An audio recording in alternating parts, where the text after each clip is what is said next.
my grandfather and my father owned 8mm film cameras. Oh, very cool. So my grandfather, even prior to my birth, filmed movies with the family where my grandmother was the star. Oh, And it was adorable. You know, they filmed movies like Attack of the Killer Handkerchief and stuff that was just so bizarre and hilarious. And we would then have like family nights and watch them. And it was, silent. It was all silent. There's no sound to any of it, but the images were just comical. oh, And I grew up on my mother's side of the family. Everyone's hilarious. mhm. And my father was a clown himself. So just the other day, my nephew and I took him on a little trip. He had a crappy summer because of COVID and didn't get to see his friends. So I took him up to Big Sur and Carmel and sort of introduced his grandfather to him through music and through movies. And also I took all these old eight millimeter films and transfer them onto a DVD. Oh, very cool. So Yeah. we sat and watched that like 3 days ago, and it was just like so fun for him to meet his grandfather that way. Absolutely. Yeah. And you keep these people alive through film. You see them talking and moving, and you don't have sound on what I have, but like in film, you get to keep these great actors alive, and that's just beautiful. Film never dies, right? And I love that. Oh my gosh, you're giving me chills. I mean, I think that's why movies are so powerful. Yeah. You talked a little bit about their power to educate.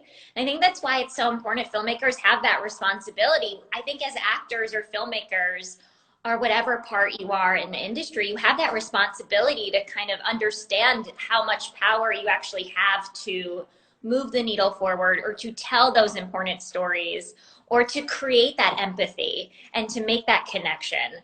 And it's so powerful and so cool. And it's obviously in your blood. Yeah, for sure. People ask, why did you become an actor? And I said, it chose me. I didn't choose it. Like, I've been acting since I was probably 3 years old for the family. Yeah. In some of those movies. And some of those films are lost. It's sad. My sister's in quite a bit of them, but the times changed a little bit when I was born. Things happened and people divorced. Yeah. It's like, okay. Okay. It was. That's really cool. And I love I think that is true. Like, was one of your first memories ever to do around sort of performance or art? Or, you know what I mean? Like, sounds like it's just the minute that you were born, you were kind of introduced into this world, this kind of creative, beautiful, artistic world that you just have fully embraced. 100%. And I didn't even understand that until later in life. And really through doing these interviews, when people have asked, like, how did this all start? And then you start thinking about, how did this start? And my mother's a painter. My father was, a baseball player, but he was a clown. He loved to perform. I think the reason why he was such a movie buff is because he wanted to be an actor and he never was. And he was such a talented athlete. But, he and I he created characters for me. I'm going to put the phone down because it's starting to hurt my arm. God. You can still hear me. Can you hear me? Good. Okay. You're resting on a candle that hasn't been lit. But, that's great. Thanks. So my dad was like, he would create these characters for me as a kid, for both my sister and I. And, one of them, when my parents separated when I was 3. So I would speak to him on the phone, and he was always these different characters. And I never knew, one of them was called Papito, which is like really like a small version of my dad, because I called him Papi. So Pito in Spanish means little. And then he also had Winky. two characters that he portrayed. But I only ever got to meet Winky. And I only spoke to him over the phone. but so I grew up with like my dad using, you know, these different voices and playing these different characters. Aunt on my mother's side is an actress. She's been in the industry for 45 years more. Wow.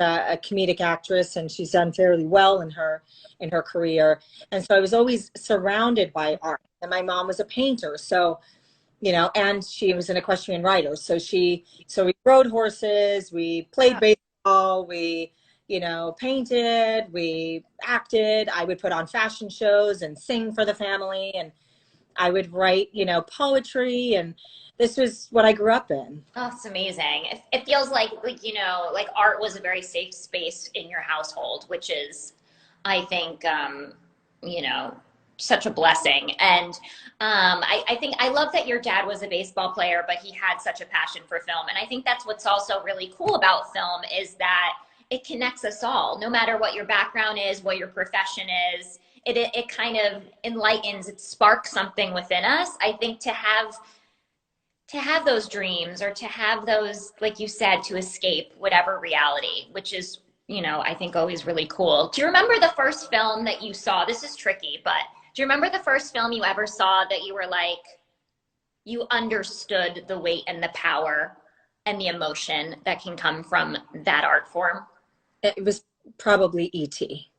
Ooh. I saw it 5 times in the theater, and I was 5 years old. Ugh.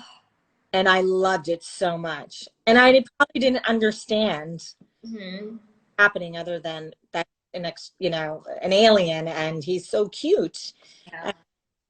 There were emotions being expressed, and you know, a lot of kids love movies where kids are starring in. So it's, you know, we had this little boy, we had Drew Barrymore, for his name, but I remember just loving the suspense of it, loving the emotional side of it, loving the magic in it. I didn't know who Spielberg was, but I just loved the film, and I loved going to the movie theater. I think that was the first time I went to the movie theater and I didn't get out of my seat and run across the stage, because my mom said I did that quite often. Oh my goodness. They're like, "Where's Anna?" And like, look at me. Why are you watching this movie? I was always like, just trying, you know, I was a little crazy kid, but I couldn't sit still. Kind of like that as an adult too. I like to keep moving. Yeah, that film, and I also remember loving Dark Crystal. Those were 2 of my favorites as a kid. Yeah. I'm told I look like one of the characters from Dark Crystal. The girl. I've gotten that. I got that at a bar once. It was like, thanks. Yeah. I mean, they're puppets, but like, you don't look like a puppet. But I'll take it. It's fine. I'll take it. But they could have molded her from your face, and like, yeah, she had this long blonde hair and a very similar face. And it was really funny. I was like, okay. No, but I think that, you know, you said it about E.T. I think that Spielberg does that so beautifully, where he combines this youthfulness, this innocence, but really evokes so much emotion, where you don't really understand at that age why you're getting like the butterflies and why you're